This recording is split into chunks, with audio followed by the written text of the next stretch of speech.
So, Assalamu alaikum warahmatullahi ta'ala wabarakatuh. Barkanku da warhaka. A wannan bidiyo zan nuna muku yadda za ku yi assignment ɗinku. Yana da muhimmanci kowane a cikinku ya fahimci wannan. So, abu na farko da za ku fara yi yanzu, kamar yadda ya kamata, za ku bi wannan matakan da na bi, kuma in kun bi su za ku iya yin assignment ɗinku lafiya lau. Na farko abin da za ku fara yi, ku je dashboard ɗinku. Ku tabbatar kuna dashboard ɗinku. Idan kun je dashboard ɗinku, sannan kamar yadda aka saba, ku danna nan ɓangaren three dash line ina a ɓangaren sama na hagu, ku je wajen applied learning content. In kun je applied learning content kamar yadda aka saba, so za ku ga inda za a ba ku week 1 applied learning content. A nan aka ce kuma me? Course module 1. To, sai ku danna go to course ɓangaren ƙasa na dama. Idan kuka danna, zai buɗe muku PDF ɗinku. So ku tabbatar kun fara karatunku tun daga farko kamar yadda kuka gani a nan ɓangaren. Ku yi wannan karatun, ya zama wajibi. Ku bi karatun dalla bayan dalla. Kun ga nan kamar mun yi bayani akan artificial intelligence. Aka ce me? Artificial intelligence is a branch of computer science that focuses on creating systems and machines capable of performing tasks that typically require human intelligence. So haka ku karanta ɗaya bayan ɗaya. Sai ku je me? Inda ake buƙata, abin da ake buƙata ka sani shi ya fi komai muhimmanci. Ku ga content na sama. A nan suka ce me? Learning objectives for the week, wannan satin kenan. To ku tabbatar kuna cikin wanda suka san learning objectives ɗin da suka ba ku bayanin ku sani. A nan me aka ce na sani? Analyze AI's philosophical foundations and objectives. Identify key concepts. Differentiate between artificial intelligence and machine learning. Critically overanalyze their features and interrelationships. So wannan haka za ku bi shi kaɗan da kaɗan. Idan bayan kun gama ganin a nan pejin gaba ɗaya bayan da za a yi, me ya kamata ka sani ne? Me ya kamata kowa ya sani? An gane? To, sannan bayan an haka sai mu je peji na uku. Shi ne nan ɓangaren. A nan peji na uku za a yi bayani akan me? Inda za ka je ka san wannan abubuwan. An gane? So a nan suka ce me? Module 1. Idan kuka je module 1 za ku ga Introduction to Artificial Intelligence. Haka ce ka yi clicking nan wajen in kana so ka je wajen course ɗin. An fahimta? To, sai mutum ya yi clicking kamar yadda ya kamata. Idan kuka yi clicking wannan wajen, to zai buɗe muku Coursera. Kun ga website ɗin Coursera zai buɗe muku. Ni application ne da ni. Idan ya buɗe muku Coursera, kuka jira abin ya yi loading. Ni da yake na riga na yi watching komai, zan bi muku Coursera ɗaya bayan ɗaya. Akwai video inda na yi bayani akan yadda ake auditing course ko yadda za ka je ka samu course ɗinka a Coursera. Duk wanda ya san cewa bai samu access to wannan video ba, zan bar shi a description ɗin wannan video. Kowane YouTube video yana da ɓangaren description inda ake bayani akan video da ƙarin bayani akan ilimin da yake cikin video. So duk wanda yake so zai je ya kalla, sai ya je ya kalla. Ni zan nuna muku da kaina ya abin yake daga baya. Allah ya taimaka. So yanzu abin da za ku fara yi kamar yadda na nuna muku a nan. Kun ga wannan shine module 1 a ƙarƙashin introduction kamar yadda yake a saman nan. Yadda yake a saman nan.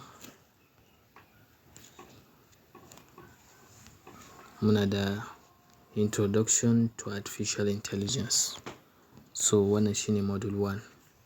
Za ku ga gaba ɗaya na gama komai. Kar ku damu cewa wai ba za ku iya yin assignment ba me da me ina duk wannan ba matsala ba ne. Dalilin damu da kuka kasa yin wannan assignment inda mutum bai auditing ba. Da mutum ya auditing wannan assignment ba zai gagara ba. An gane? To, da mutum bai auditing ba zan ce wannan assignment inda kuka gan shi nan kun ga an kulle shi da kwaɗo. Me yasa? Tun da ni auditing ne. An gane? So ba zan samu access to content ba. Misali, ban samu damar submitting assignment ba a Coursera kenan. Ana fahimta? Shi yasa kawai yanzu zan shiga wannan misali quiz ɗin ku gani zan nuna muku me yake faruwa. Ku tabbata a lokacin da kuke kallon wannan video ɗin in ma mutum zai buɗe kwamfutar shi ne a gefe ko wata waya daban don ya ringa bin abin dalla. In kuma mutum waya ɗaya ne da shi to abin da ya kamata ya yi to ya ringa kallon video ɗin ya yi pausing. Kai ya ce wai zai je gaba wai sai ya gama kallon duka video ɗin zai iya manta abubuwan da ya gani. An fahimta tun da lokacin ka na farko ne. In kana kallon video ɗin ku kalle sau kuna kallon step ɗaya ku je ka yi wannan step ɗin. Kuna kallon step ɗaya ku je ku yi wannan step ɗin. Da haka in Allah ya yarda za ku ringa bi step by step har ku gama. An fahimta? Wannan yanzu bayani ne akan wannan 10 questions ɗin da za mu sannan kuma me graded aka ce. An fahimta?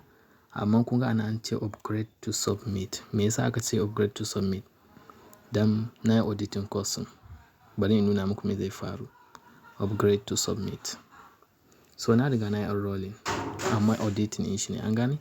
Dole sai na biya wannan amount da suka ce 28,000 nan. Ko kuma me subscribe to this professional certificate. Anan zan biya wajen me 61,000. So wannan gaskiya har ga Allah duni ne.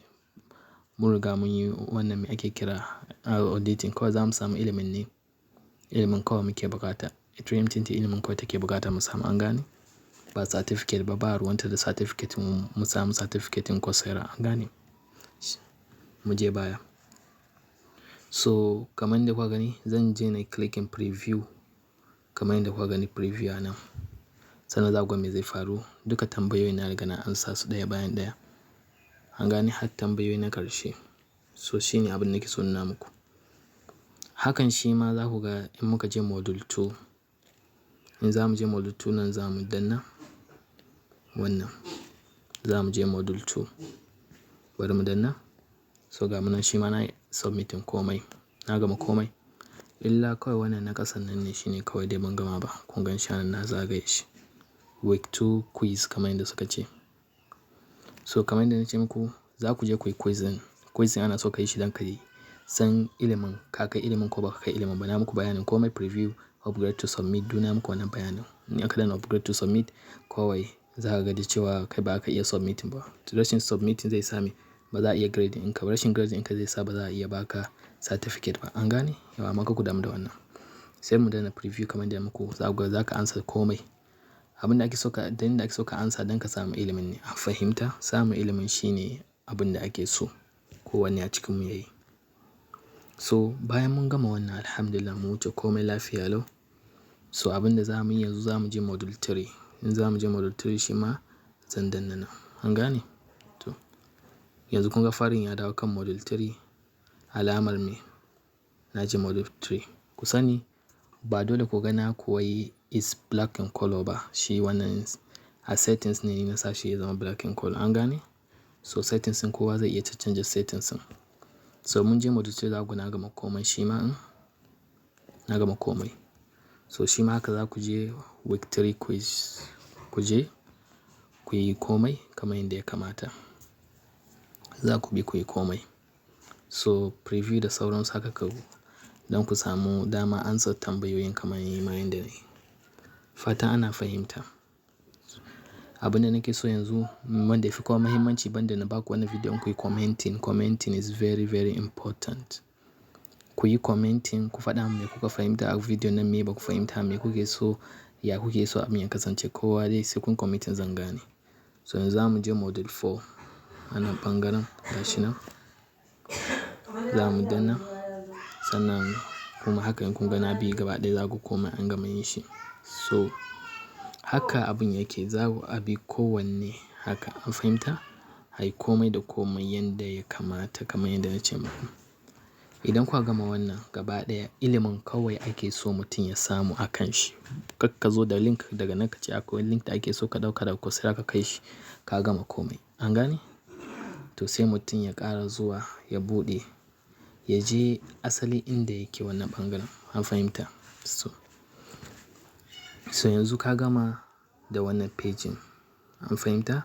Amfanin page ɗin nan ya nuna ma ina ya ka je kai karatu ka gama karatunka.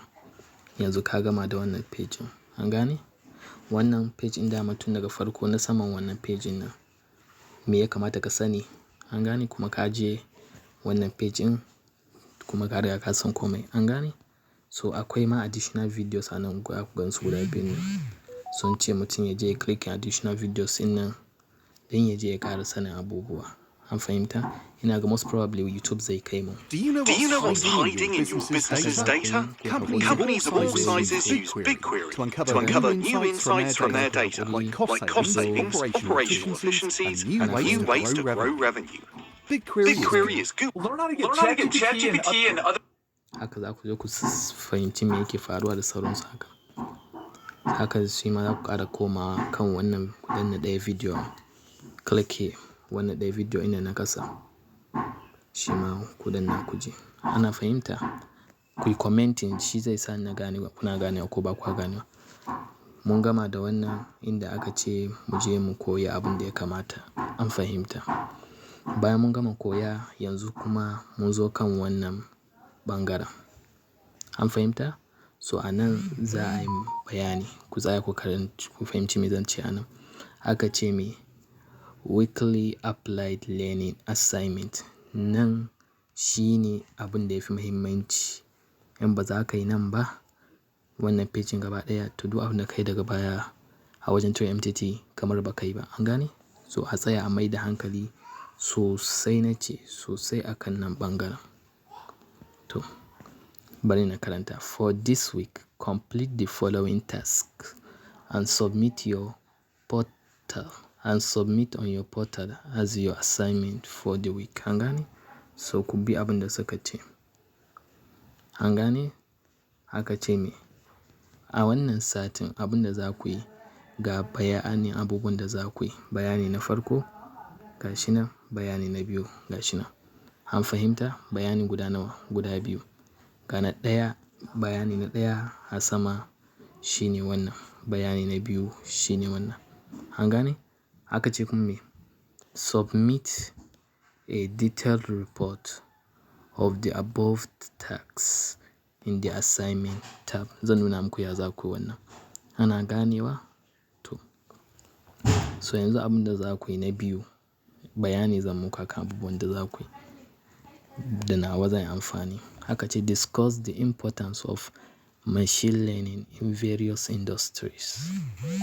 Muhimmancin machine learning kenan in kamfanonuwa daban-daban. For each of the industries mentioned, kowanne industry in ka ce misali asibiti ka kawo ko kuma banki ka ce ko kuma me kai ka san wani industry kai magana kai.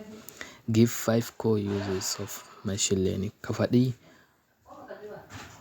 amfani guda 5 da aka yi amfani da shi. Ana ganewa ko ba a ganewa? So yauwa ina muku bayani akan ya abun yake. Ana ganewa? So sun ce me ku tsaya ku saurara sosai. To sun ce yauwa discuss the importance kamar yadda na ce muku sannan sai suka ce give 5 core uses of machine learning and one product each in those industries where machine learning works under the hood. An gane? So bayan haka sai suka ce give a detailed overview of the differences between machine AI and machine learning. Ana fahimta? To bayan Allah ya sa kun gama wannan lafiya lau abin da ya kamata sannan mutum ya yi yanzu zai je daidai inda ya kamata ya je. Yau so kamar yadda nake muku bayani yanzu ina so nuna muku inda za ku je ku yi assignment. Nan shine ɓangaren da ya fi ko'ina muhimmanci inda za ku je ku yi assignment. kamar yadda suka ce a nan, idan kuka gama assignment ɗin za ku je assignment tab, kuma a can za ku yi submitting. Me za ku yi submitting? Detailed report of the above tax, wannan tax ɗin kenan da suka bamu na farko da na biyu. Shi za mu je mu yi haɗa detailed report ɗinsu, sannan kuma za mu je assignment tab mu je mu yi submitting. To amma a ina za ka yi assignment ɗin kafin a yi maganar ina za ka je ka yi submitting. So shi ne za ku je nan ɓangaren. Tunda me yasa za mu je nan ɓangaren? Ku sani akwai wani abu da ke da muhimmanci da zan nuna muku. Shi ne, me yasa za ku je ku yi assignment ɗinku a nan ɓangaren? Farko abin da za ku yi shi ne za ku je wajen wannan application ɗin nan. Kowa ya kamata ya samu application ɗin nan. Ana kiran shi Google Drive. Ana kiran shi ne Google Drive. So kamar yadda nake muku bayani, idan kuka je nan Google Play Store, za ku je wajen search. Yayi deleting na danna search a ƙasa. Bayan kun je wajen search, sai ku type in drive. Zai nuna muku wane irin drive ya kamata. So wannan Google Drive ɗin nan wanda kuka gan shi an rubuta Google Drive. Google Drive shi za ku je ku yi downloading. Ni na riga na downloading a nan, shi ya sa ba ku ga an sa install ba. Kun ga wannan kawai da yake ban yi search ba sai aka sa min install. An gane? To sannan kun kai click install ɗin nan inda na zagaya ku install za ku gani. Bayan kun gama installing ɗin shi lafiya lau, sannan za ku je kuma ku buɗe shi. To me yasa mu yi amfani da Google Drive? Bari mu je dashboard na nuna muku wani abu da suka nuna mana. Ku tabbatar kamar yadda muku bayani ku bi wannan abun ɗaya bayan ɗaya. Zan nuna muku abin da suka nuna mana a nan ɓangaren. A lokacin da za mu je mu yi submitting assignment ɗin, kula da inda za mu danna, za mu je assessment. Da muka je assessment,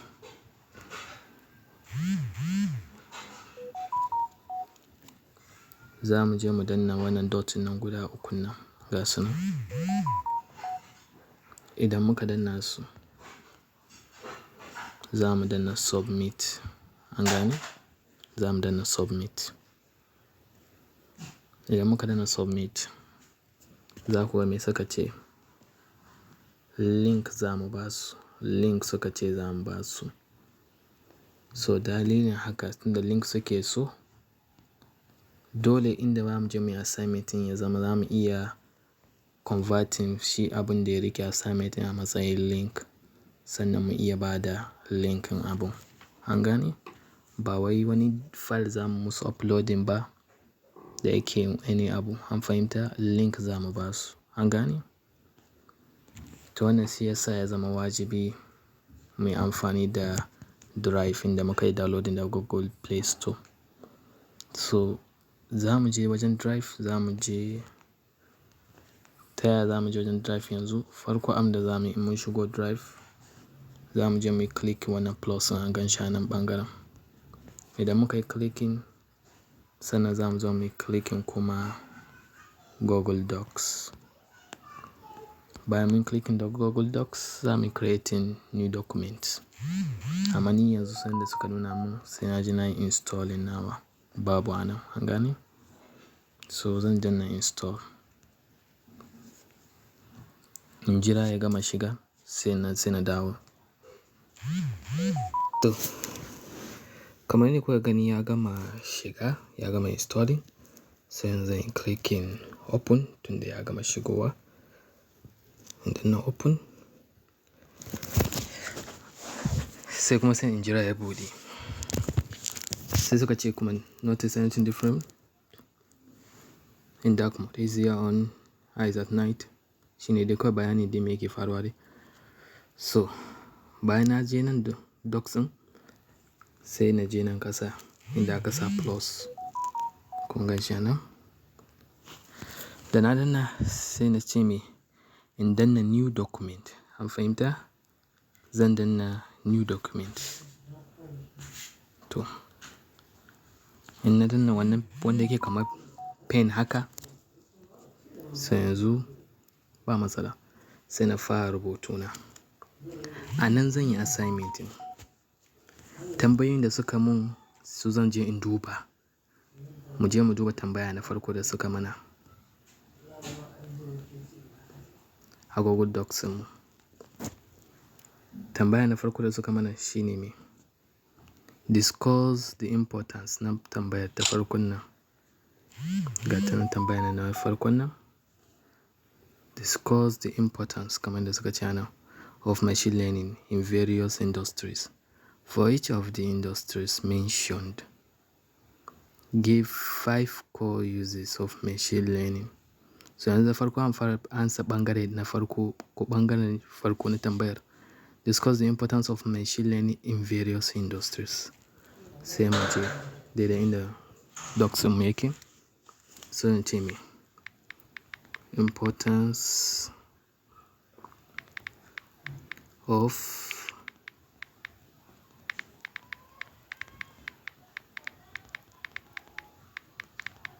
industry. An gane? Yauwa. Amma ku sani akwai wani abu da yake da muhimmanci kafin nan ɓangaren. Mu ɗauko title ɗin assignment ɗin farko mu sa a sama. Na. Sai mu duba mu gani me suka ce. Weekly applied learning assignment. Sai me suka ce anan? Week 1 assignment. An fahimta? Week 1 assignment. Ko mu je title ɗin mu ɗauko title ɗin daga browser ɗin mu ya fi me? Ya fi inganci. So bari mu je browser ɗin mu ɗauko title ɗin. Na. Ga title ɗin assignment ɗin mu. Za mu ɗauko title ɗin assignment ɗin mu. Anan me suka ce? Week 1 assignment. Module course. Module 1. An gane? Under module course. Ko za mu ɗauko week 1 assignment. In ma mutum zai je copy haka to in ma kawai mutum zai je ya rubuta, duk dai shi ya san ya zai yi. An gane? So da yake shi dai Google Docs ku sani ana iya send da settings daban-daban. Akwai settings da za ka iya yi na shi kan shi alphabet order ɗin. Akwai abubuwa da yawa da ake iya yi. An gane? To akwai settings ɗin da ya kamata a koya. Idan kuma mutum bai Allah ya sa bai iya amfani ma da Google Docs ba, sai ya magana sannan sai kuma haɗa wani video again yanda zai iya haɗa amfani da Google Docs. An fahimta? So sai mu rubuta. Mu copy or mu pasting ko kuma mu rubuta yanda ya kamata. An gane? Week 1 assignment. Amma muna so ya zama a capital letter, za mu je mu rubuta shi.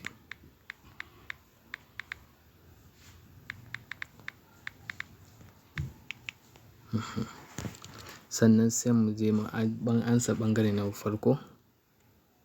Number 1. Ko ansa in ka na farko shine me? Za ka iya sa da wayannan dots da suke wayarka ka indicating. An fahimta? Importance of machine learning in industry mai underline. Ta na yi underline. Kusan is very good ka underline title ɗinka da wannan na yi amfani underline. So sai mutum sai ya fara rubuta industries misali. Kamar lokacin da na yi amfani da wannan bullet point. Sai ka fara amfani da industry number 1 misali hospital. Na biyu sai ka ce misali market. Sai mu ce ka ce na uku. An gane? Tunda an ce me industries iya adadin wanda ka yi amfani da su. An fahimta? Sai mu je question na biyun mu. Anan kamar yadda suka an tambaya mana. Give 5 core uses of ML and 1 product each in those industries where ML works under the hood. So hakan dai shi ma za mu je. Na kowanne za a ba da wani shashi by shashi. Kana gama assignment ɗinka sannan ka san ka gama yanzu. Sai ka yi nan ɓangaren inda muke da wannan dots na guda 3 vertically. Ka danna wajen. Za ka ga wannan ɓangaren duk sun fito.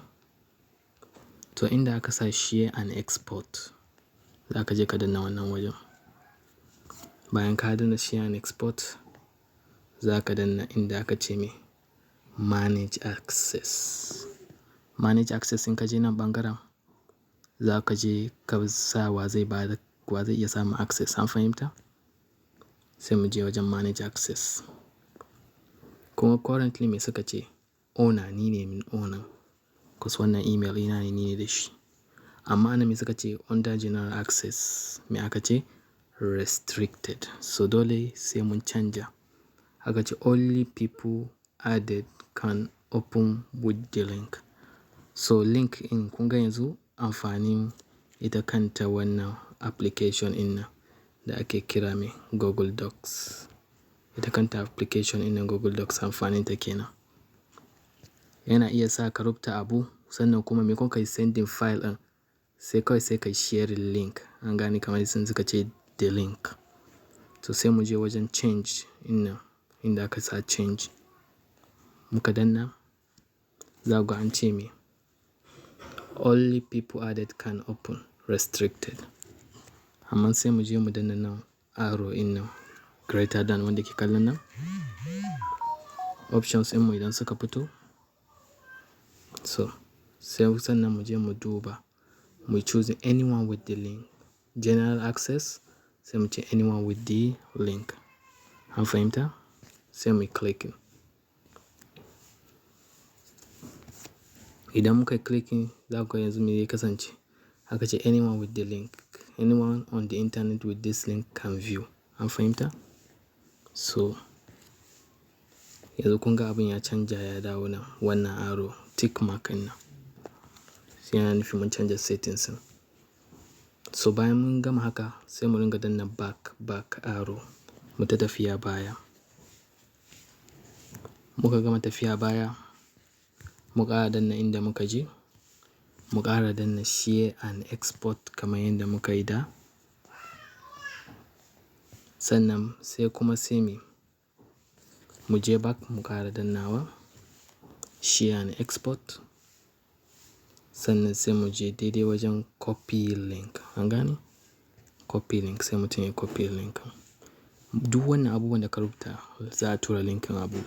File in za a haɗa linkin shi a tura. Sai mu je browser in mu. Ku tuno inda aka ce wannan dot na guda uku can za mu je mai clicking. Bayan mun clicking kamar yadda muka yi bayani. Mun clicking sannan sai mu je mu choosing submit. Sai mu paste link mu. Bari mu je back. Kun ga link in ya fara da me which is very important da me link in ya fara docs.google.com. Manufa kenan file in docs.google.com. An gane? So wannan shine sai mutum ya danna submit. Amma ku tabbatar tun da ni yanzu al misali ban gama assignment ba sosai. So kun ga ba zan iya submit ba because ina submit wannan shi iya abin za a gani. I hope it is clear. Kuma submission in zai iya zama once ne. So kan mutum ya sake submit sai ya tabbata ya gama komai. Ya answering wannan question in mutum ya gama answering kowane question da aka tambaye shi. Sannan mutum zai samu confidence in submitting. An gane? Mutum sai ya tabbatar ya gama answering komai. Ka gama answering wannan. Ka gama kuma answering wannan tambayar ta biyu. An gane? So kamar yadda nace muku ku tabbata kun subscribing kuma ku yi turn on notification bells so that duk lokacin da na sa video ba sai na tura mutum ba sannan mutum zai gani. Kawai da na yi uploading video inda kana da internet connection za ka ga cewa na yi uploading video sai mutum ya je ya kalla. As usual abin da ya fi muhimmanci bayan mutum ya yi subscribing ya turn on notification bell kuma ku ringa liking video. Liking yana sa mutane su gan shi da yawa. Na uku, wanda abin da ya fi muhimmanci ku ringa commenting duk abin da ba ku fahimta ku ce. Har yanzu dai akwai a description in video in zan samu kamar yadda nace muku wannan video in wannan inda ake auditing course da sauransu. So sai na gan ku. Allah ya taimaka da ba da sa'a.